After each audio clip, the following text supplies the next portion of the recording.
윤석열 대통령의 계엄령 선포에 김정은이 반응하지 않는 이유. 윤석열 대통령의 계엄령 선포로 우리 사회는 어수선합니다. 남한 사회의 혼란을 누구보다 바라고 있었을 텐데 북한의 독재자 김정은은 왜 아무런 반응을 보이지 않을까요? 계엄령은 북한도 전혀 예측하지 못했던 시나리오입니다. 북한은 계엄령이 선포되자마자 군 간부들이 긴급 소집되어 김정은 모르게 인민군이 공격한 것은 아닌지 회의를 열었습니다.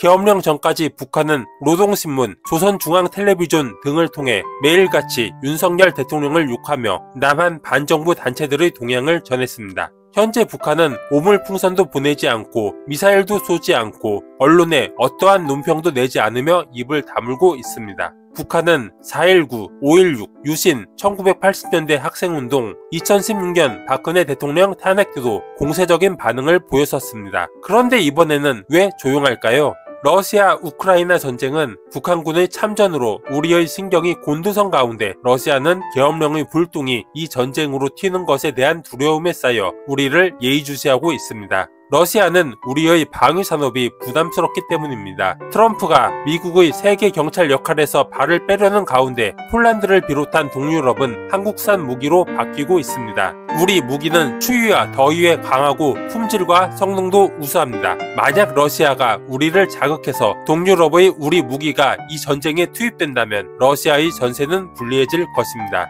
거기에다가 러시아는 우리 국방부가 계엄 1주 전에 북한의 오물풍선을 원점 타격하라는 지시를 내렸기 때문에 계엄령까지 더해져서 우리가 어디로 튈지 모른다고 판단합니다. 이런 상황에 한반도에서 제2의 6.25가 일어난다면 러시아는 북한과의 조약에 따라 군대를 파견해야 합니다. 우크라이나와의 긴 전쟁으로 힘이 빠졌는데 감당이 안 됩니다. 그래서 러시아의 푸틴이 김정은에게 입단속을 시키는 것입니다. 우리가 다른 데로 튀지 못하도록 하는 예방 조치입니다. 북한도 현재 대규모 러시아 파병으로 군사적 충돌이 어렵습니다. 또 대통령의 계엄령 선포로 남한 사회가 혼돈에 빠졌지만 불과 150분 만에 국회가 비상계엄 해제 요구안을 가결해서 정상적인 모습을 되찾았다는 것도 알리고 싶지 않았을 것입니다. 국회가 대통령이 선포한 비상계엄을 무력화하고 국민이 대통령을 내려오게 해서 새 대통령을 뽑을 수 있고 이런 가운데 정상으로 돌아가는 남한 경제사회의 회복력을 김정은은 북한 인민들에게 알리고 싶지 않을 것입니다. 하지만 북한은 우리의 혼란을 어떻게든 이용하려 할 것입니다. 우리는 김정은의 장단에 놀아나지 않도록 주의해야 합니다.